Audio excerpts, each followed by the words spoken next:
नमस्कार साथियों, स्वागत है आपका ऑनलाइन स्टडी ग्रुप में। सामान्य अध्ययन से संबंधित चलाई जा रही प्रश्नों की श्रृंखला के अंतर्गत आज की क्लास में सामान्य अध्ययन से संबंधित नए 50 प्रश्नों को विस्तृत व्याख्या के साथ कंप्लीट किया जाएगा। तो चलिए प्रारंभ करते हैं। आज का पहला प्रश्न संख्या 51 से प्रारंभ होगा। प्रश्न संख्या 51 में पूछा जा रहा है कि बीज के निम्नलिखित भागों में से किस एक भाग को बीज के अंदर अविकसित पौधे के नाम से भी जाना जाता है? तो आपका सही जवाब होगा विकल्प सी। याद रखिएगा, भ्रूण को बीज के अंदर अविकसित पौधे के नाम से जाना जाता है। यहां पर एक बात और आपको याद रखना है, भ्रूण के अंदर मूलांकुर और प्रांकुर नामक संरचना पाई जाती है। मूलांकुर से जड़ का विकास होता है और प्रांकुर से तने का विकास होता है। इस प्रकार प्रश्न संख्या 51 का सी विकल्प यहां पर सही हो जाएगा। अगला देखिए, प्रश्न संख्या 52 पूछा जा रहा है कि निम्नलिखित में से कौन सा एक भारत में प्राकृतिक रूप से नहीं पाया जाता है? तो याद रखिएगा, यहां पर आपका सही जवाब होगा विकल्प ए। ये जो स्पाइडर वानर है, ये प्राकृतिक तौर पर मध्य और दक्षिणी अमेरिका के सदाबहार वनों में पाया जाता है। याद रखिएगा, ये उष्णकटिबंधीय जलवायु में मुख्य रूप से इनका आवास होता है। इसके अतिरिक्त तारा कछुआ, मॉनिटर छिपकली और वामन सुअर, ये तीनों भारत में प्राकृतिक रूप से पाए जाते हैं। इस प्रकार प्रश्न संख्या 52 का ए विकल्प सही हो जाएगा और स्पाइडर वानर मध्य और दक्षिणी अमेरिका में पाए जाते हैं। अगला देखिए, प्रश्न संख्या 53। प्रश्न संख्या 53 में पूछा जा रहा है, पारिस्थितिक संवेदी क्षेत्रों को निम्नलिखित में से किस एक अधिनियम के तहत परिभाषित किया गया है? तो आपका सही जवाब होगा विकल्प ए। याद रखिएगा, पर्यावरण संरक्षण अधिनियम 1986 के द्वारा पारिस्थितिक संवेदी क्षेत्रों को परिभाषित किया गया है। यहां पर एक बात और आपको याद रखनी है कि आपकी परीक्षाओं में कई प्रकार के अधिनियम भी पूछे जाते हैं। जैसे यदि आपसे पूछा जाए कि वन्य जीव सुरक्षा अधिनियम कब का है, तो आपका जवाब होगा 1972। वन्य जीव सुरक्षा अधिनियम 1972 से संबंधित है। इसी प्रकार वन संरक्षण अधिनियम पूछा जाए तो आपका जवाब होगा 1980। यदि पूछा जाए कि भारतीय वन अधिनियम, तो आपका जवाब होगा 1927। तो इन अधिनियम के ईयर को भी आप याद रखेंगे और प्रश्न संख्या 53 का ए विकल्प आपका आंसर हो जाएगा। अगला है प्रश्न संख्या 54। पूछा जा रहा है कि विद्युत जनित्र परिवर्तित करता है। याद रखिएगा, ये जो विद्युत जनित्र है, इसको इंग्लिश में इलेक्ट्रिक जनरेटर कहा जाता है। और ये जो विद्युत जनित्र है, ये यांत्रिक ऊर्जा को विद्युत ऊर्जा में परिवर्तित करता है। इस प्रकार प्रश्न संख्या 54 का ए विकल्प आपका आंसर हो जाएगा। जरा इसके कुछ और उदाहरण को देखिए।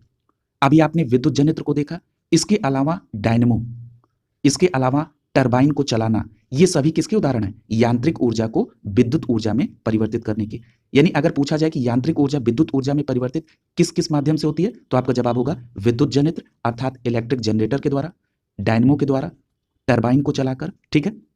अगर हम विकल्प बी को देखें तो लिखा है विद्युत ऊर्जा को यांत्रिक ऊर्जा में। जरा इसका भी उदाहरण देख लीजिए। यदि विद्युत ऊर्जा को यांत्रिक ऊर्जा का उदाहरण देखेंगे तो इलेक्ट्रिक पंखा हो जाएगा, विद्युत मोटर हो जाएगा। विकल्प सी में लिखा है कि रासायनिक ऊर्जा को यांत्रिक ऊर्जा में। याद रखिएगा, रासायनिक ऊर्जा को यांत्रिक ऊर्जा में बदलने का उदाहरण डीजल इंजन हो जाएगा। विकल्प डी में लिखा है यांत्रिक ऊर्जा को ध्वनि ऊर्जा में परिवर्तित करने का। तो याद रखिएगा, इसका सबसे अच्छा उदाहरण सितार है। सितार में यांत्रिक ऊर्जा ध्वनि ऊर्जा में परिवर्तित होती है। प्रश्न संख्या 55 देखिए। पूछा जा रहा है कि निम्नलिखित कथनों में से कौन सा कथन फाइटोप्लैंक्टन से संबंधित सही है?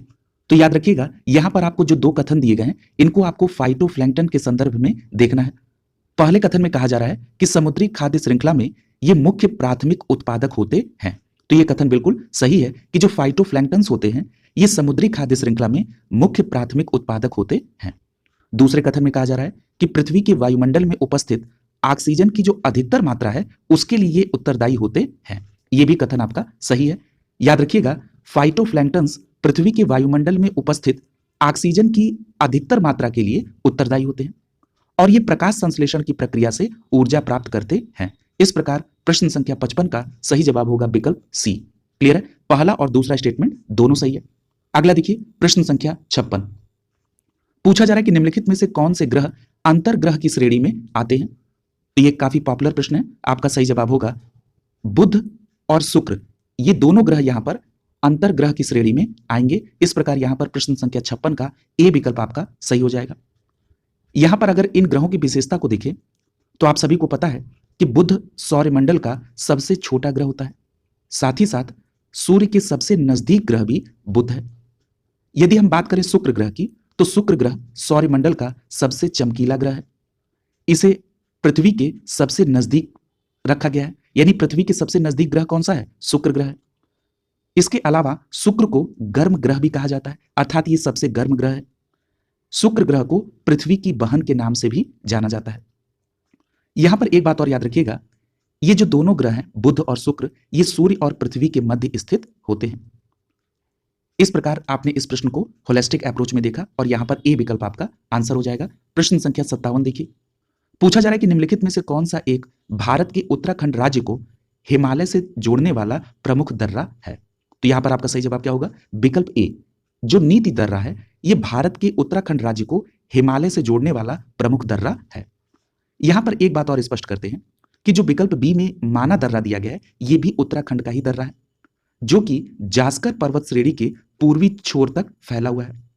यहां पर अगर हम उत्तराखंड के प्रमुख दर्रों की बात कर लें तो नीति दर्रा, माना दर्रा और लिपुलेख दर्रा, ये तीनों दर्रे उत्तराखंड राज्य से संबंधित हैं। विकल्प सी में देखिए सिपकीला दर्रा दिया गया है। याद रखिएगा, ये जो सिपकीला दर्रा है ये हिमाचल प्रदेश में है।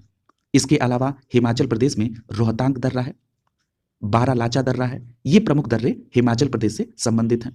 विकल्प डी में नाथुला दर्रा दिया गया है। याद रखिएगा, नाथुला दर्रा सिक्किम राज्य में है।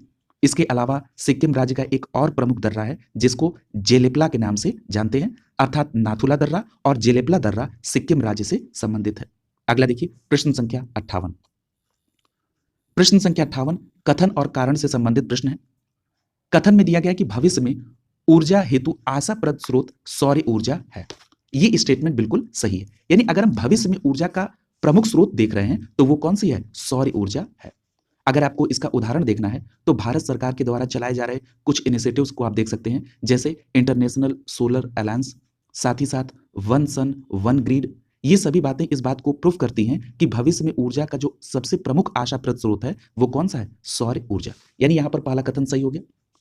यदि हम कारण को देखें तो लिखा है कि परमाणु ऊर्जा खनिज सर्वत्र सुलभ नहीं है। ये स्टेटमेंट भी सही है, यानी कारण में बताया जा रहा है कि जो परमाणु ऊर्जा खनिज है वो सर्वत्र उपलब्ध नहीं है, इसलिए भविष्य में ऊर्जा का जो सबसे प्रमुख आशाप्रद स्रोत है वो है सौर ऊर्जा। इस प्रकार यहां पर कथन और कारण दोनों सही है और सही व्याख्या भी की जा रही है। इस प्रकार प्रश्न संख्या 58 का यहां पर ए विकल्प सही हो जाएगा। ए और आर दोनों सही है और सही व्याख्या हो रही है। अगला देखिए प्रश्न संख्या 59। पूछा जा रहा है कि वर्णांध व्यक्ति को किस रंग को समझने में परेशानी आती है, अर्थात प्रश्न में आपसे पूछा जा रहा है कि वर्णांध व्यक्ति किन रंगों में भेद नहीं कर सकता है। तो आपका सही जवाब क्या होगा? जो वर्णांध व्यक्ति होता है वो लाल और हरे रंग में अंतर नहीं कर पाता है। इस प्रकार यहां पर डी विकल्प सही हो जाएगा। याद रखिएगा, ये जो वर्णांध व्यक्ति होते हैं इनके नेत्र के शंकु की संरचना में गड़बड़ी हो जाती है, इसलिए वो लाल और हरे रंग में भेद नहीं कर पाते हैं। इस प्रकार प्रश्न संख्या 59 का डी विकल्प आपका आंसर हो जाएगा। प्रश्न संख्या 60 देखिए, पूछा जा रहा है कि निम्नलिखित कथनों पर विचार कीजिए और सत्य कथन की पहचान करिए। पहले कथन में कहा जा रहा है कि भारतीय तटरेखा की कुल लंबाई लगभग 7,516 किलोमीटर है। यह पहला स्टेटमेंट बिल्कुल सही है कि जो भारत की तटरेखा है उसकी कुल लंबाई लगभग 7,516 है। यहां पर एक बात और याद रखिएगा, यदि आपसे पूछा जाए कि भारत की मुख्य भूमि से लगे तटरेखा की कुल लंबाई कितनी है, तब आपका जवाब होगा 5,422 किलोमीटर। दूसरे स्टेटमेंट में कहा जा रहा है कि सर्वाधिक छोटी तटरेखा गोवा राज्य की है, तो यह भी स्टेटमेंट आपका बिल्कुल सही है, यानी भारत की जो सबसे छोटी तटरेखा साझा करता है वो गोवा राज्य करता है। तीसरे स्टेटमेंट में कहा जा रहा है कि गुजरात के बाद सबसे लंबी तटरेखा वाला राज्य महाराष्ट्र है। यह स्टेटमेंट गलत है। याद रखिएगा, इस कथन में दो फैक्ट आपको मिल रहा है। सबसे पहला फैक्ट क्या मिल रहा है तीसरे कथन में, कि जो भारत की सबसे लंबी तटरेखा वाला राज्य है वो कौन है? गुजरात। और दूसरे स्थान पर कौन है? दूसरे स्थान पर आंध्र प्रदेश है। याद रखेंगे, इस प्रकार यहां पर पहला और दूसरा स्टेटमेंट सही है। इस प्रकार प्रश्न संख्या 60 का सी विकल्प आपका यहां पर आंसर हो जाएगा। अगला देखिए प्रश्न संख्या 61। प्रश्न संख्या 61 में पूछा जा रहा है कि विंध्य पर्वत श्रृंखला से निकलने वाली निम्नलिखित में से कौन सी नदी उत्तर प्रदेश के हमीरपुर जिले में यमुना नदी से मिलती है? तो याद रखिएगा, विंध्य पर्वत श्रृंखला से बेतवा नदी निकलती है जो कि उत्तर प्रदेश के हमीरपुर जिले में यमुना नदी से मिलती है। इस प्रकार प्रश्न संख्या 61 का ए विकल्प आपका आंसर हो जाएगा। अगला देखिए प्रश्न संख्या 62। प्रश्न संख्या 62 में पूछा जा रहा है एथमॉइड नामक अस्थि मानव शरीर के किस भाग में पाई जाती है? तो आपका सही जवाब होगा, ये जो एथमॉइड अस्थि है ये मानव के नाक के ऊपरी भाग में पाई जाती है। इस प्रकार प्रश्न संख्या 62 का डी विकल्प आपका आंसर हो जाएगा। याद रखिएगा, ये जो एथमॉइड अस्थि है जो कि नाक के ऊपरी भाग में पाई जाती है, ये नेत्र की छत का निर्माण करती है। क्लियर है? और एक बात और याद रखिएगा कि मानव के चेहरे में 8 और कपाल में 14 हड्डियां होती हैं। इस प्रकार यहां प्रश्न संख्या 62 का डी विकल्प आपका आंसर हो जाएगा। अगला देखिए प्रश्न संख्या 63। प्रश्न संख्या 63 में पूछा जा रहा है कि निम्नलिखित कथनों में से कौन सा एक कथन सत्य नहीं है। इस प्रकार यहां पर आपको इस प्रश्न में गलत कथन को फाइंड आउट करना है। पहला कथन कह रहा है कि मानव नेत्र का कार्निया कंजक्टिव नामक पतली झिल्ली से घिरा होता है। तो ये कथन बिल्कुल सही है। आप याद रखेंगे कि जो मानव नेत्र का कार्निया है ये कंजक्टिव नामक पतली झिल्ली से घिरा होता है। दूसरे कथन में कहा जा रहा है कि नेत्र दान में स्वस्थ मानव की जो कार्निया होती है उसको दान में दिया जाता है। तो यह कथन बिल्कुल सही है कि नेत्र दान में स्वस्थ कार्निया का दान किया जाता है। तीसरा स्टेटमेंट कह रहा है कि नेत्र दान मानव की मृत्यु के 24 घंटे के अंदर किया जाता है। यह कथन गलत है। क्यों? क्योंकि नेत्र दान जो है ये स्वस्थ कार्निया का दान जो है ये मृत्यु के 4 घंटे के अंदर किया जाता है। क्लियर है? इस प्रकार यहां पर सी स्टेटमेंट आपका आंसर हो जाएगा, क्योंकि आपको पूछ रहा है कि कौन सा कथन सत्य नहीं है। यहां पर 4 घंटे सही आंसर होगा। डी स्टेटमेंट में कह रहा है कि कार्निया मानव नेत्र के बाएं भाग में होता है। यह भी स्टेटमेंट सही है। इस प्रकार प्रश्न संख्या 63 का सी विकल्प यहां पर आंसर हो जाएगा। अगला देखिए प्रश्न संख्या 64। ये कथन और कारण से संबंधित प्रश्न है। कथन में कहा जा रहा है कि मानव शरीर में ऑक्सीजन की कमी को वृक्क एरिथ्रोपोइटिन नामक हार्मोन के स्रावण के द्वारा पूरा करने का प्रयास करता है। यह कथन बिल्कुल सही है। याद रखिएगा, जब मानव शरीर में ऑक्सीजन की कमी हो जाती है तो जो वृक्क है, वृक्क को इंग्लिश में क्या कहते हैं? किडनी कहते हैं। तो ये जो वृक्क है ये एरिथ्रोपोइटिन नामक हार्मोन का स्रावण होता है, जिससे ये ऑक्सीजन की कमी को पूरा करता है। क्लियर है? याद रखिएगा, ये करता क्या है कि ये आरबीसी के निर्माण की गति को तेज कर देता है, जो कि कारण में दिया गया है। ये बात बिल्कुल सही है। यानी जो वृक्क के द्वारा इरिथ्रोपोइटिन नामक हार्मोन का स्रावण किया जाता है, ये हार्मोन आरबीसी के निर्माण की प्रक्रिया की गति को बढ़ा देता है, जिससे जो मानव में ऑक्सीजन धारण करने की क्षमता है वो बढ़ जाती है और ऑक्सीजन की कमी पूरी हो जाती है। इस प्रकार प्रश्न संख्या 64 में कथन भी सही है और कारण भी सही है और सही व्याख्या की जा रही है। प्रश्न संख्या 64 का ए विकल्प आपका यहां पर आंसर हो जाएगा। क्लियर है? अगला देखिए प्रश्न संख्या 65। प्रश्न संख्या 65 में पूछा जा रहा है कि निम्नलिखित में से कौन सा सही सुमेलित नहीं है। यानी आपको यह देखना है कि कौन सा युग्म सही सुमेलित नहीं है। पहला दिया गया है पेरिटोनियम। याद रखिएगा, वृक्क के चारों तरफ घेरने वाली झिल्ली को पेरिटोनियम कहा जाता है। यानी यह बिल्कुल सही सुमेलित है। वृक्क का मतलब होता है किडनी की बात की जा रही है। क्लियर है? दूसरा कह रहा है कि पेरिकार्डियम। ये जो पेरिकार्डियम है ये हृदय के चारों तरफ घेरने वाली झिल्ली है। ये बिल्कुल सही है। तो दोनों बातें आप याद रखेंगे। पेरिटोनियम वृक्क अर्थात किडनी के चारों तरफ घेरने वाली झिल्ली है और पेरिकार्डियम हृदय के चारों तरफ घेरने वाली झिल्ली है। तीसरे में कहा जा रहा है कि यकृत का कार्य है मूत्र का निर्माण करना। यह बिल्कुल गलत है। और चौथे में कहा जा रहा है कि वृक्क का कार्य है यूरिया का निर्माण करना। यह भी गलत है। अब जरा समझिए कि मूत्र का निर्माण करना किसका कार्य है। तो याद रखिएगा, वृक्क का कार्य है कि रक्त को छानकर मूत्र का निर्माण करे। क्लियर है? और अगर हम बात करें यूरिया निर्माण की, तो याद रखिएगा यकृत का कार्य है कि वो अमोनिया से यूरिया का निर्माण करे। क्लियर है? तो यहां पर ये आपस में गलत सुमेलित हो गए हैं। यानी यहां प्रश्न संख्या 65 का जो सही जवाब होगा वो तीसरा और चौथा यहां पर सही सुमेलित नहीं है। देखिए, ये बहुत इंपॉर्टेंट टॉपिक है। अगर हम यहां पर वृक्क अर्थात किडनी की बात करें तो जरा समझिएगा, आपसे एक प्रश्न पूछा गया कि सेम के बीज के समान किसकी आकृति होती है, तो आपका जवाब होगा वृक्क अर्थात किडनी की सेम के बीज के समान आकृति होती है। याद रखिएगा, वृक्क में एक संरचना होती है जिसको कहते हैं नेफ्रॉन्स। इससे भी संबंधित प्रश्न बहुत पूछा जाता है। तो याद रखिएगा, ये जो नेफ्रॉन्स हैं ये वृक्क की संरचनात्मक और कार्यात्मक इकाई होती है। एक बात और याद रखिएगा, अगर आपसे पूछा जाए कि मूत्र का जो रंग हल्का पीला होता है ये किस वर्णक के कारण होता है, तो आपका जवाब होगा यूरोक्रोम वर्णक के कारण। क्या नाम है? यूरोक्रोम। यूरोक्रोम वर्णक के कारण जो मूत्र का रंग है वो हल्का पीला होता है। और याद रखिएगा, जो वृक्क में पथरी होती है वो कैल्शियम ऑक्जिलेट की बनी होती है। देखिए, आपकी परीक्षाओं में जो साइंस से प्रश्न पूछा जाता है वो अधिकतर व्यवहारिक प्रश्न होते हैं, जो आपके जीवन में घटित होने वाली जो भी गतिविधियां हैं उनसे संबंधित प्रश्न होते हैं, इसलिए आप इनको ध्यान से समझेंगे। इस प्रकार प्रश्न संख्या 65 का यहां पर सी विकल्प आपका आंसर हो जाएगा। अगला देखिए प्रश्न संख्या 66। प्रश्न संख्या 66 में आपको सूची को सुमेलित करना है। एक तरफ संस्थान का नाम है, दूसरी तरफ उनकी स्थिति दी गई है। पहला पूछा जा रहा है केंद्रीय धान अनुसंधान संस्थान। याद रखिएगा जो केंद्रीय धान अनुसंधान संस्थान है ये कटक में है। इस प्रकार आप ए को चौथे के साथ कोरिलेट करेंगे। बी विकल्प में लिखा है भारतीय मृदा विज्ञान संस्थान। याद रखिएगा भारतीय मृदा विज्ञान संस्थान कहां पर है? भोपाल में, इसलिए आप बी को तीसरे के साथ सुमेलित करेंगे। यहां पर एक बात और मैं भोपाल के संदर्भ में याद दिला दूं, बहुत बार यह प्रश्न पूछा गया कि भारतीय वन प्रबंधन संस्थान कहां पर है, तो ये भी कहां पर है? भोपाल में। तो भोपाल के संदर्भ में आज की डेट में आपको दो संस्थान याद रखना है, एक भारतीय मृदा विज्ञान संस्थान और दूसरा भारतीय वन प्रबंधन संस्थान। सी विकल्प में लिखा है सस्य वानिकी का राष्ट्रीय शोध केंद्र। तो याद रखिएगा सस्य वानिकी का जो राष्ट्रीय शोध केंद्र है ये झांसी में है। ये भी प्रश्न कई बार इंडिविजुअल पूछा गया है, तो आप सी को दूसरे के साथ कोरिलेट करेंगे। डी में लिखा है कि national centre for agriculture economics and policy research, ये कहां पर है संस्थान? तो आपका सही जवाब होगा नई दिल्ली में। इस प्रकार आप डी को पहले के साथ सुमेलित करेंगे और आपका सही कोड क्या बनेगा? 4 3 2 1। यहां पर दिल्ली के संदर्भ में एक फैक्ट और आपको रिलेट कर लीजिए। यदि आपसे पूछा जाए कि Indian institute of ecology and environment कहां पर है, तब भी आपका जवाब होगा नई दिल्ली। क्लियर? तो सही कोड क्या होगा? 4 3 2 1। इस प्रकार प्रश्न संख्या 66 का बी विकल्प आपका आंसर हो जाएगा। अगला देखिए प्रश्न संख्या 67। ये कथन और कारण से संबंधित प्रश्न है।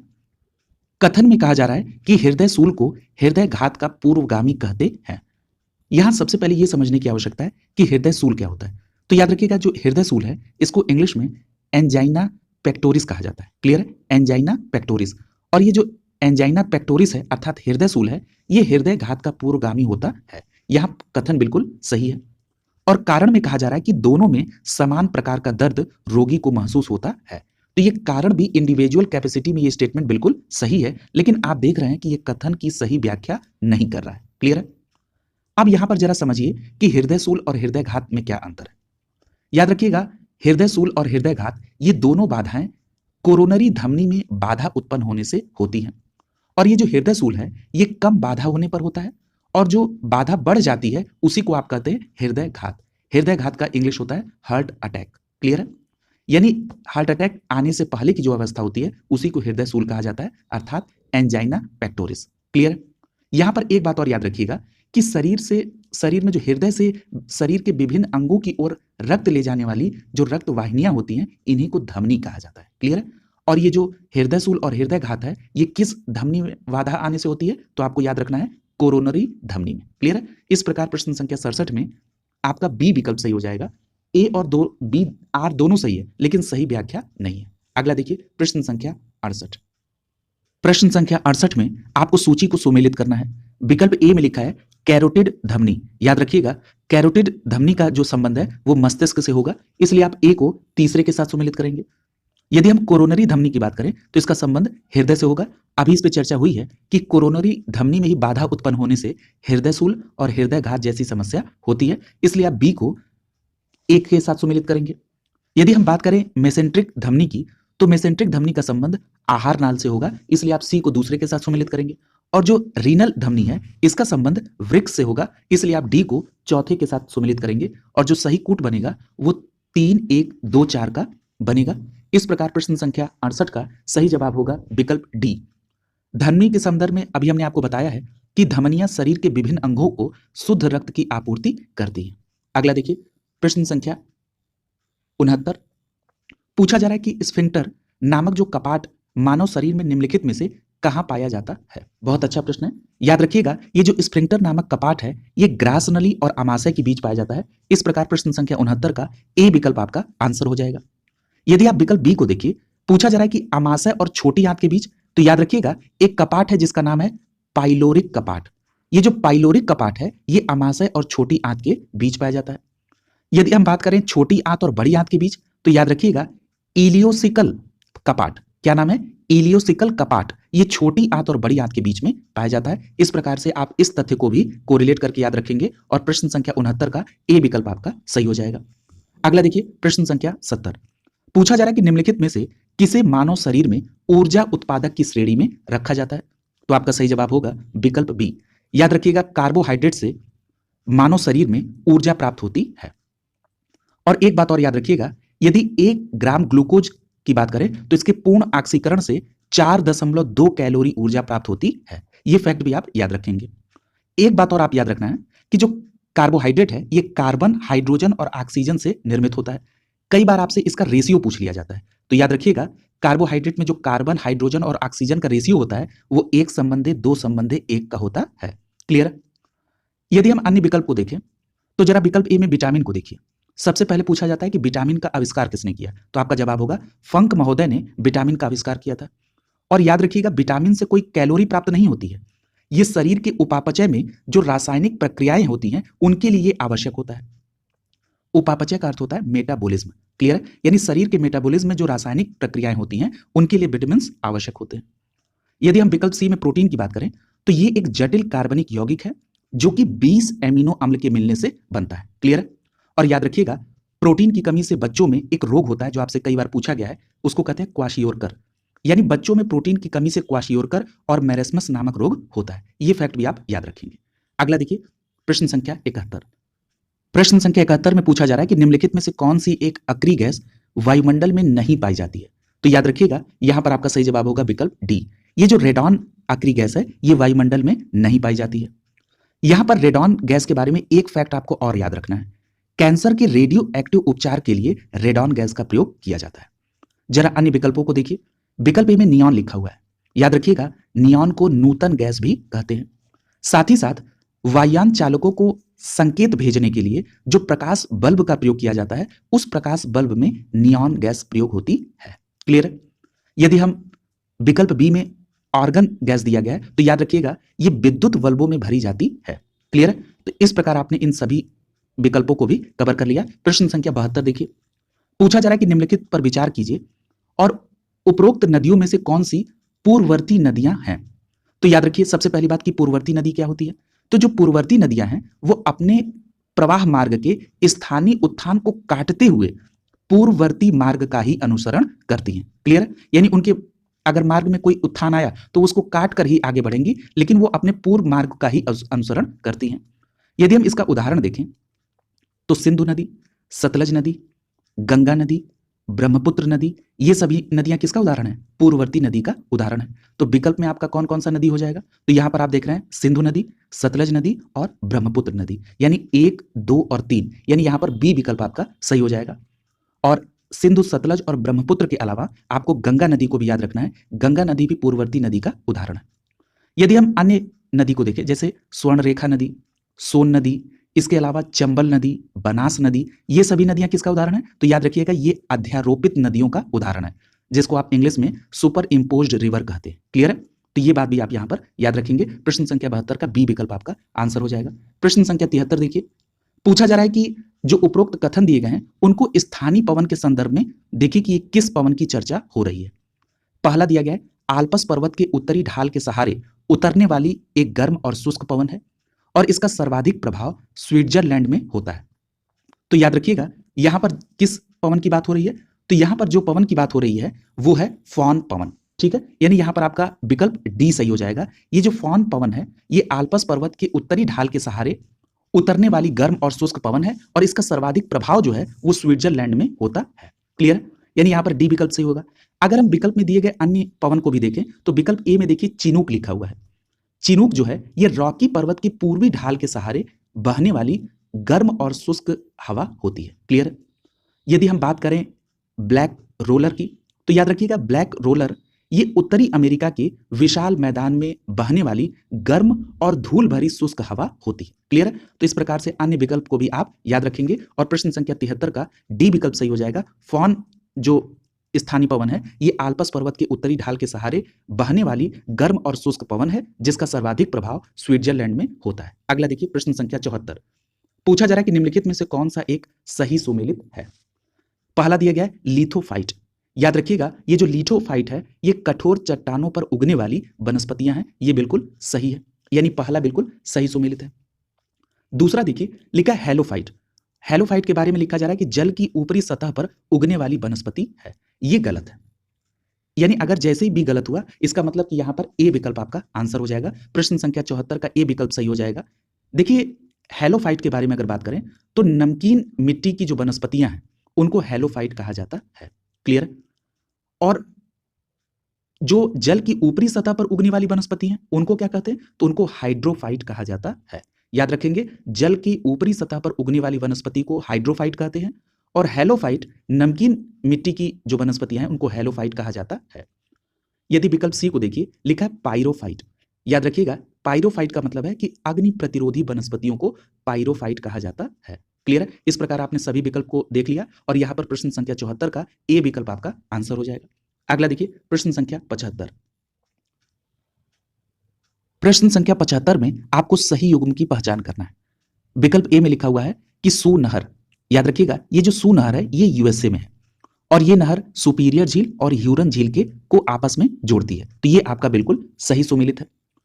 अगर हम बात करें कील नहर की, तो याद रखिएगा कील नहर जर्मनी में है और यहां पर लिखा है बाल्टिक सागर को आर्कटिक सागर से जोड़ती है, ये गलत है। क्यों? क्योंकि जो कील नहर है ये पश्चिमी जर्मनी में उत्तर सागर को बाल्टिक सागर से जोड़ती है, यानी उत्तरी सागर को बाल्टिक सागर से कौन नहर जोड़ती है? कील नहर। और कहां पर है? जर्मनी में। और अगर स्पेसिफाई करेंगे तो ये पश्चिमी जर्मनी में। क्लियर है? यदि हम तीसरा विकल्प देखें तो लिखा है स्वेज नहर। स्वेज नहर कहां पर है? ये मिस्र में है और ये भूमध्य सागर और लाल सागर को जोड़ती है। इस प्रकार यहां पर आपका पहला और तीसरा ये सही सुमेलित है, लेकिन यहां पर दूसरा सही सुमेलित नहीं है। प्रश्न संख्या 75 का बी विकल्प आपका सही हो जाएगा, पहला और तीसरा सही सुमेलित है। अगला देखिए, प्रश्न संख्या 76। पूछा जा रहा है कि प्रोबायोटिक पद किसके लिए प्रयोग किया जाता है।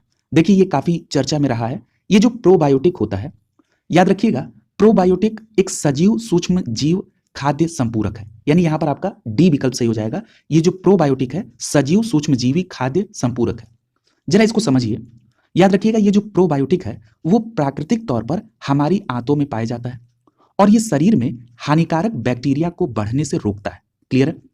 साथ ही साथ ये पाचन तंत्र को भी स्वस्थ रखता है, आपकी इम्यूनिटी को भी बढ़ाता है और प्रोबायोटिक्स फूड जो होते हैं ये वजन कम करने में भी उपयोगी होते हैं। अगर आपको इसको सबसे अच्छे उदाहरण में देखना है तो आपने देखा होगा कि जब कभी आप बाहर से दही परचेज करते हैं तो उस दही पर लिखा रहता है प्रोबायोटिक। ठीक है?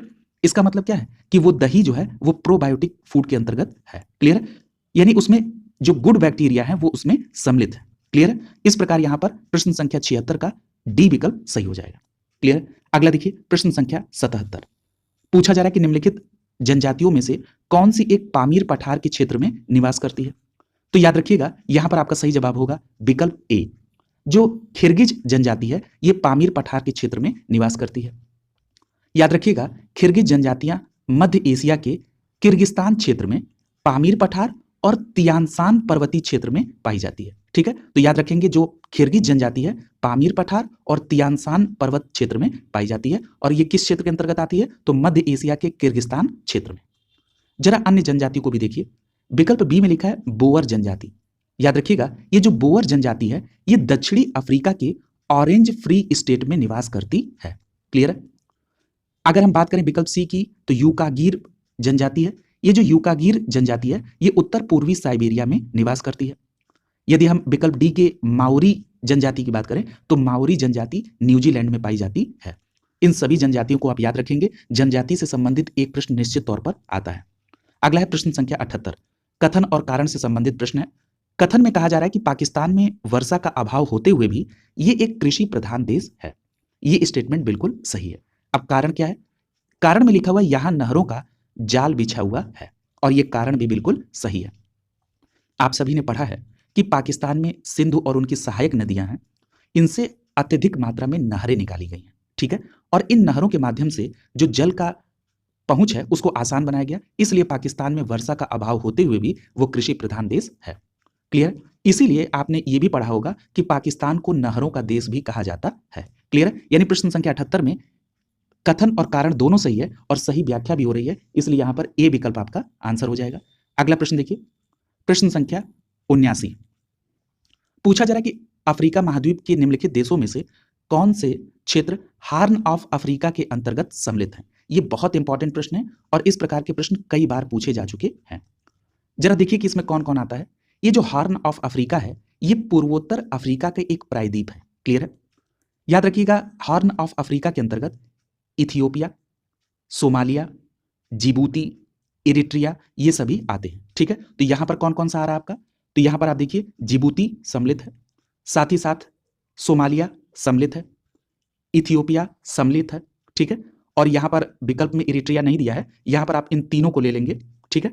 युगांडा और तंजानिया ये दोनों नहीं है, इसलिए यहां पर पहला, तीसरा और चौथा ये आपका आंसर हो जाएगा।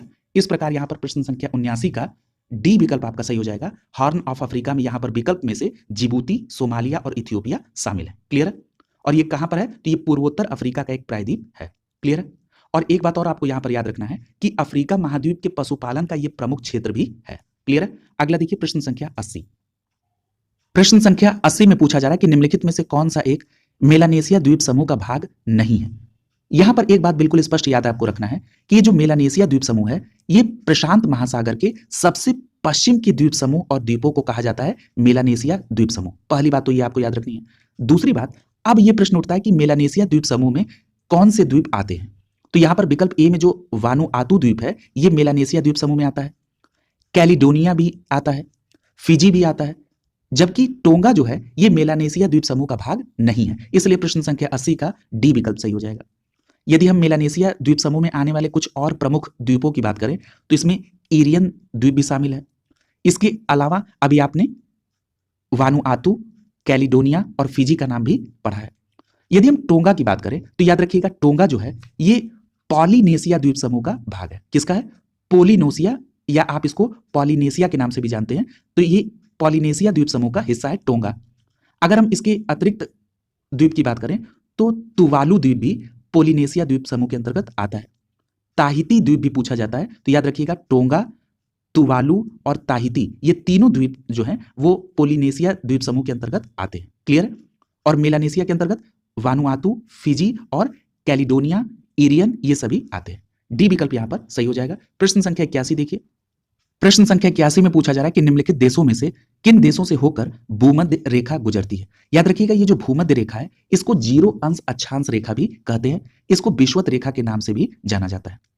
अब प्रश्न उठता है कि ये कितने देशों से होकर गुजरती है। तो लगभग 13 देशों से होकर भूमध्य रेखा गुजरती है। यदि हम विकल्प की बात करें तो गैबोन, मालदीव, युगांडा और केन्या इन चारों देशों से होकर भूमध्य रेखा गुजरती है। इसलिए प्रश्न संख्या 81 का डी विकल्प आपका आंसर हो जाएगा। यदि हम उन अन्य देशों के नाम की भी बात कर लें जो कि अभी हमने बताया कि 13 देशों से होकर भूमध्य रेखा गुजरती है, तो इसे याद रखिएगा साओटोम एवं प्रिंसिप, गैबन, कांगो गणराज्य, कांगो लोकतांत्रिक गणराज्य, Uganda, Kenya, Somalia, Maldives, Indonesia, Kiribati, Ecuador, Colombia, Brazil इन सभी देशों से होकर भूमध्य रेखा गुजरती है। क्लियर है? इसलिए यहां पर डी विकल्प आपका आंसर हो जाएगा। प्रश्न संख्या 82 देखिए। प्रश्न संख्या 82 में पूछा जा रहा है कि निम्नलिखित कथनों में से कौन सा कथन सही है। पहला दिया गया है एबोसिनिया जो पठार है ये पूर्वी अफ्रीका में स्थित है। तो ये कथन बिल्कुल सही है। याद रखेंगे एबोसिनिया पठार पूर्वी अफ्रीका में स्थित है। दूसरा कहा जा रहा है कि ओका वांगो द्रोड़ी जो है ये दक्षिण पश्चिम अफ्रीका में स्थित है। तो ये कथन भी सही है कि ओका वांगो जो द्रोड़ी है ये दक्षिण पश्चिम अफ्रीका में स्थित है। विकल्प 3 में लिखा हुआ कि एटलस पर्वत ये जो अफ्रीका महाद्वीप के उत्तर पश्चिम का इलाका है उसमें स्थित है। तो ये बिल्कुल सही है। यानी यहां पर तीनों स्टेटमेंट आपके सही है। प्रश्न संख्या 82 का यहां पर आपका सी विकल्प आपका आंसर हो जाएगा। अगला देखिए प्रश्न संख्या 83। प्रश्न संख्या 83 में पूछा जा रहा है कि निम्नलिखित युग्मों में से कौन सा सही सुमेलित नहीं है। यहां पर आप नहीं को ध्यान से समझेंगे। देखिए एक तरफ राष्ट्रीय उद्यान का नाम है, दूसरी तरफ संबंधित राज्य का नाम दिया गया है। विकल्प ए में लिखा है अंसी राष्ट्रीय उद्यान और बताया जा रहा है ये कर्नाटक में है। तो ये बिल्कुल सही है। अंसी राष्ट्रीय उद्यान कर्नाटक में स्थित है। यदि हम बात करें बेटला राष्ट्रीय उद्यान की तो ये झारखंड में है। ये भी सही है। अगर हम इंद्रावती राष्ट्रीय उद्यान की बात करें तो ये छत्तीसगढ़ में है। ये भी सही है। और यदि हम गुगामल राष्ट्रीय उद्यान की बात करें तो ये असम में नहीं बल्कि महाराष्ट्र में है। इसलिए याद रखेंगे गुगामल राष्ट्रीय उद्यान महाराष्ट्र में है। इसलिए प्रश्न संख्या 83 का डी विकल्प आपका आंसर हो जाएगा। ये सही सुमेलित नहीं है।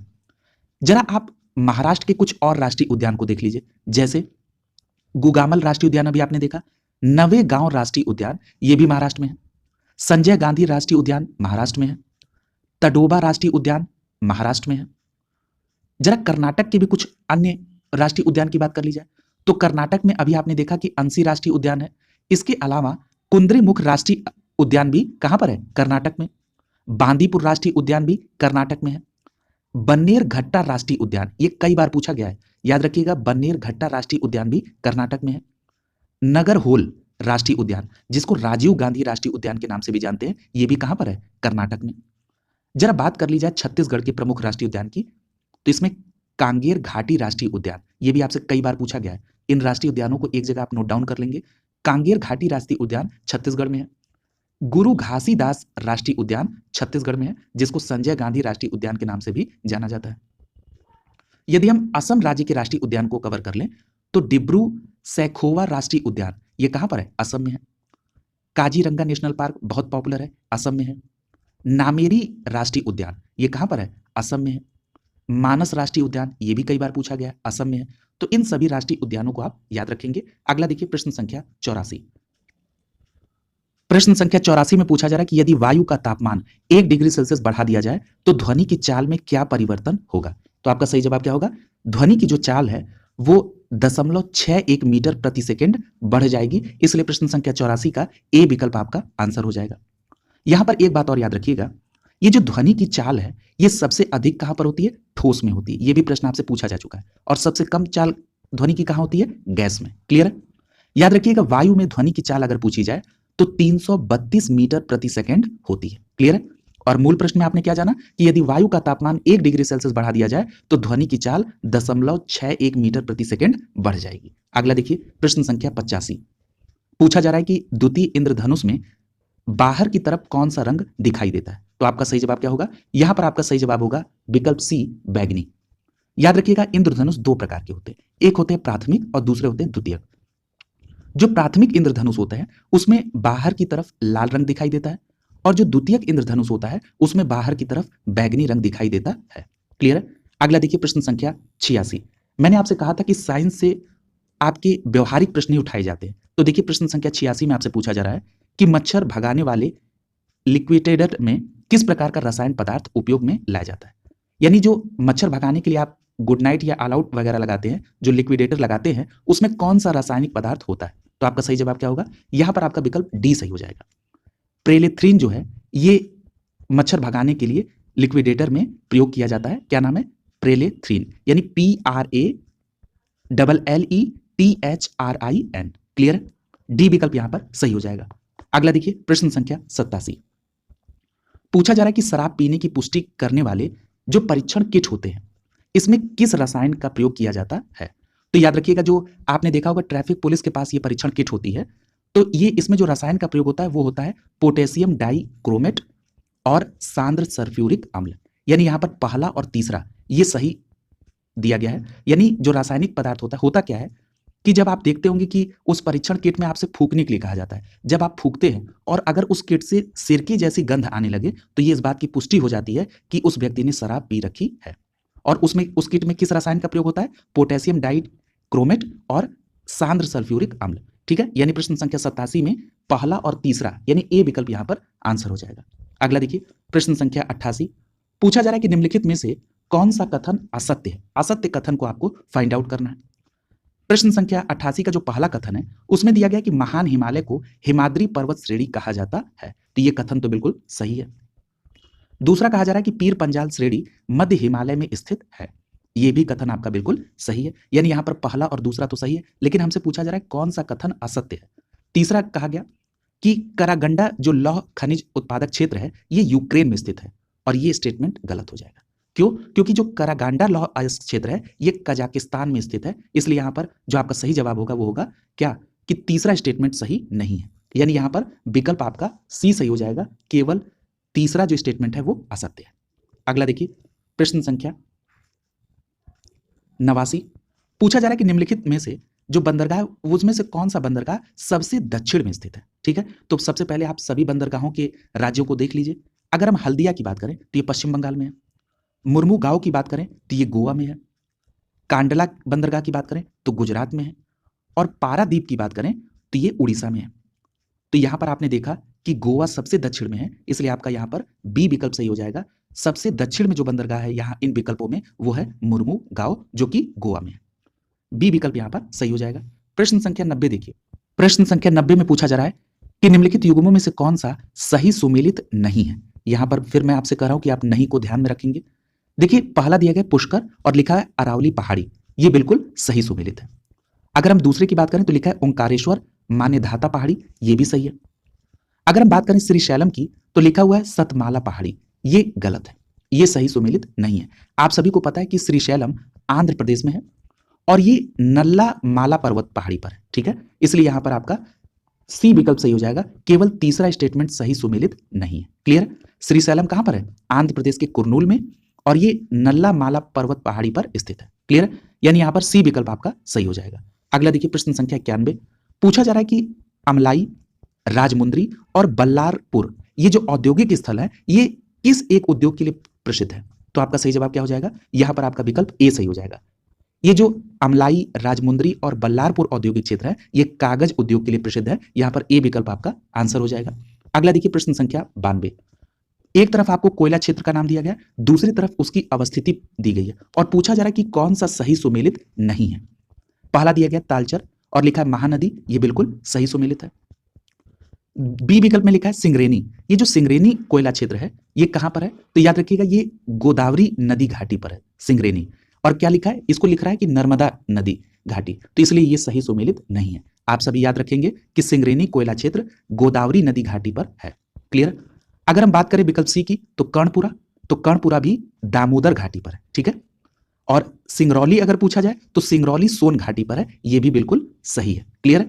तो याद रखेंगे सिंगरेनी अगर पूछा जाएगा तो गोदावरी नदी घाटी आपको बताना है। क्लियर है? यानी प्रश्न संख्या 92 का बी विकल्प यहां पर सही हो जाएगा। प्रश्न संख्या 93 देखिए, पूछा जा रहा है कि विश्व में प्राप्त होने वाले टीन का लगभग 80% कहां से प्राप्त होता है? तो याद रखिएगा कि विश्व में प्राप्त होने वाले टीन का लगभग 80% प्लेसर निक्षेपों से प्राप्त होता है। यहां पर आपका विकल्प सी सही हो जाएगा, ठीक है।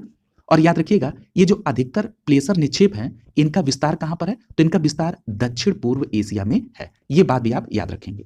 अगला देखिए प्रश्न संख्या 94, पूछा जा रहा है कि निम्नलिखित कथनों में से कौन सा कथन सत्य है?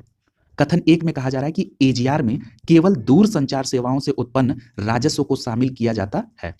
सबसे पहले तो आपको यह समझना आवश्यक है कि इस एजीआर का फुल फॉर्म क्या होता है। तो याद रखिएगा एजीआर का मतलब होता है एडजस्टेड ग्रास वैल्यू, ठीक है। ये जो एडजस्टेड ग्रास वैल्यू है इसमें केवल दूर संचार सेवाओं से उत्पन्न राजस्व को ही सम्मिलित किया जाता है, ये बिल्कुल सही है। क्लियर है? और ये अवधारणा कब आई थी? तो याद रखिएगा 1999 में। यहां पर पहला स्टेटमेंट बिल्कुल सही है।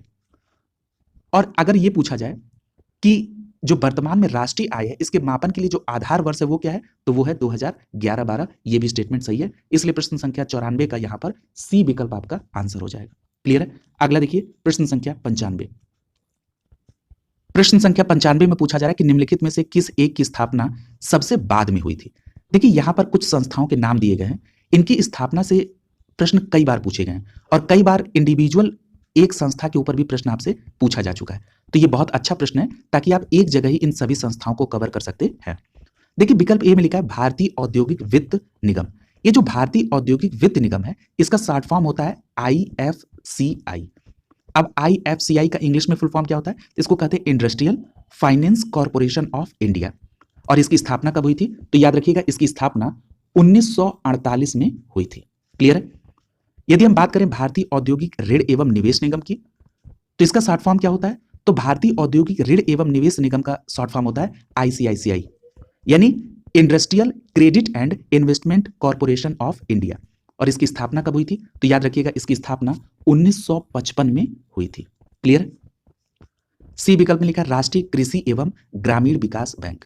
ये जो राष्ट्रीय कृषि एवं ग्रामीण विकास बैंक है इसको नाबार्ड के नाम से जानते हैं। क्लियर है? और आप सभी जानते हैं कि नाबार्ड की स्थापना कब हुई थी? तो नाबार्ड की स्थापना 1982 में हुई थी। क्लियर है? और नाबार्ड का फुल फॉर्म क्या होता है? National bank for agriculture and rural development bank. अगर हम डी विकल्प की बात करें भारतीय औद्योगिक विकास बैंक, तो जो भारतीय औद्योगिक विकास बैंक है इसको शॉर्ट फॉर्म में IDBI कहते हैं। और IDBI की स्थापना कब हुई थी? तो इसकी स्थापना 1964 में हुई थी। कब हुई थी? 1964 में। तो अब आपने सबको देख लिया। अगर हम IDBI का फुल फॉर्म देखें तो industrial development bank of India होती है। अब सबसे बाद में कौन बना? तो यहां पर सबसे बाद में सी विकल्प सही हो जाएगा। नाबार्ड की स्थापना सबसे बाद में हुई थी 1982 में। सी विकल्प यहां पर सही हो जाएगा। अगला देखिए प्रश्न संख्या 96, ये कथन और कारण से संबंधित प्रश्न है। कथन ए में कहा जा रहा है कि जो भुगतान संतुलन है उसमें मौलिक असंतुलन आने की स्थिति में मुद्रा अवमूल्यन किया जाता है। यह पहला कथन बिल्कुल सही है। सबसे पहले ये समझ लीजिए कि मुद्रा अवमूल्यन क्या होता है। याद रखिएगा, किसी भी देश के मुद्रा के बाह्य मूल्य को कम कर देना मुद्रा अवमूल्यन कहलाता है। और ये मुद्रा अवमूल्यन क्यों किया जाता है? व्यापार शेष की स्थिति में सुधार करने के लिए मुद्रा अवमूल्यन किया जाता है। और जो कथन में कहा गया कि भुगतान संतुलन में यदि कोई मौलिक असंतुलन आ जाए तो ऐसी स्थिति में मुद्रा का अवमूल्यन किया जाता है। क्लियर है? अब देखिए, कारण में बताया जा रहा है कि इससे आयात महंगे हो जाते हैं और निर्यात सस्ते हो जाते हैं। ये भी बिल्कुल सही है। इसलिए प्रश्न संख्या 96 का कथन और कारण दोनों सही है और सही व्याख्या की जा रही है। इसलिए प्रश्न संख्या 96 का ए विकल्प आपका आंसर हो जाएगा। क्लियर है? अगला देखिए, प्रश्न संख्या 97। प्रश्न संख्या 97 में पूछा जा रहा है कि निम्नलिखित में से कौन से राजकोषीय नीति के उद्देश्य में सम्मिलित है। देखिए, जो राजकोषीय नीति है ये आर्थिक नीति का ही एक पार्ट है और इसके अंतर्गत पूंजी निर्माण, संतुलित क्षेत्रीय विकास, संसाधनों का कुशल आवंटन और रोजगार सृजन, ये चारों सम्मिलित होते हैं राजकोषीय नीति में। इसलिए यहां पर जितने भी उद्देश्य दिए गए वो सभी राजकोषीय नीति के अंतर्गत आते हैं। इसका मतलब यह कि राजकोषीय नीति में आप सार्वजनिक व्यय को भी शामिल करेंगे, सार्वजनिक आय को भी शामिल करेंगे, करारोपण को भी शामिल करेंगे, यानी टैक्सेशन की बात हो रही है। इसके अंतर्गत आप डेफिसिट फाइनेंसिंग को भी रखेंगे। क्लियर है? इसलिए प्रश्न संख्या 97 का यहां पर सी विकल्प आपका सही हो जाएगा, उपर्युक्त सभी। क्लियर है? अगला देखिए, प्रश्न संख्या 98। प्रश्न संख्या 98 में पूछा जा रहा है कि विश्व के 80% सक्रिय ज्वालामुखी निम्नलिखित में से किन पेटियों में पाए जाते हैं। तो आपका सही जवाब क्या हो जाएगा? आप सभी को पता है कि विश्व में जो सर्वाधिक सक्रिय ज्वालामुखी से संबंधित पेटी है वो है परिप्रशांत पेटी, यानी जो चौथे ऑप्शन में दिया गया है। क्लियर है? यहां पर सर्वाधिक ज्वालामुखी आते हैं। अगर हम दूसरे स्थान पर देखें तो यहां पर आपको मध्य महासागरीय पेटी दिख रही है। यहां पर दूसरे नंबर पे यहां पर सबसे ज्यादा भूकंप आते हैं, तो इसलिए यहां पर आप इसको देखेंगे। यानी कि यहां पर प्रश्न संख्या 98 में तीसरा और चौथा विकल्प सही हो जाएगा। इन दोनों क्षेत्रों में 80% से अधिक सक्रिय ज्वालामुखी आते हैं, यानी प्रश्न संख्या 98 का बी विकल्प यहां पर सही हो जाएगा, यानी परिप्रशांत पेटी और मध्य महासागरीय पेटी। अगला देखिए, प्रश्न संख्या 99। प्रश्न संख्या 99 में पूछा जा रहा है कि निम्नलिखित में से कौन सा एक यूरोपीय देश बेनिलक्स संगठन का सदस्य नहीं है। तो याद रखिएगा, बेनिलक्स में 3 यूरोपीय देश हैं, बेल्जियम, नीदरलैंड और लग्जमबर्ग। यानी यहां पर ए, सी और डी इसमें शामिल हैं, जबकि नॉर्वे इसमें शामिल नहीं है। इसलिए प्रश्न संख्या 99 का बी विकल्प सही हो जाएगा। याद रखिएगा, ये जो बेनिलक्स है ये एक राजनीतिक आर्थिक संगठन है। क्लियर है? अगर इसका सचिवालय पूछा जाए तो याद रखिएगा, बेनिलक्स का जो सचिवालय है वो ब्रुसेल्स बेल्जियम में स्थित है। क्लियर है? यानी प्रश्न संख्या 99 का बी विकल्प यहां पर सही हो जाएगा। प्रश्न संख्या 100 देखिए, आज की क्लास का अंतिम प्रश्न, यानी आज की क्लास का 50वां प्रश्न है। एगमार्क ये गुणवत्ता प्रमाणन चिन्ह निम्नलिखित में से किस संस्था के द्वारा जारी किया जाता है। याद रखिएगा, एगमार्क को विपणन एवं निरीक्षण निदेशालय के द्वारा जारी किया जाता है। प्रश्न संख्या 100 का सी विकल्प यहां पर सही हो जाएगा। अगर हम बात करें विकल्प बी में दिए गए भारतीय मानक ब्यूरो की, तो याद रखिएगा, जो भारतीय मानक ब्यूरो है ये भारत का राष्ट्रीय मानक संस्थान है। याद रखिएगा, जो आप ISI निशान देखते हैं वो ISI निशान इसी भारतीय मानक ब्यूरो के द्वारा दिया जाता है। क्लियर है? तो इन बातों को भी आप याद रखेंगे। इस प्रकार आज के जो 50 प्रश्न हैं वो कंप्लीट हुए। अगली क्लास में नए 50 प्रश्नों के साथ मुलाकात होगी। शुभकामनाओं के साथ आप सभी का बहुत बहुत धन्यवाद।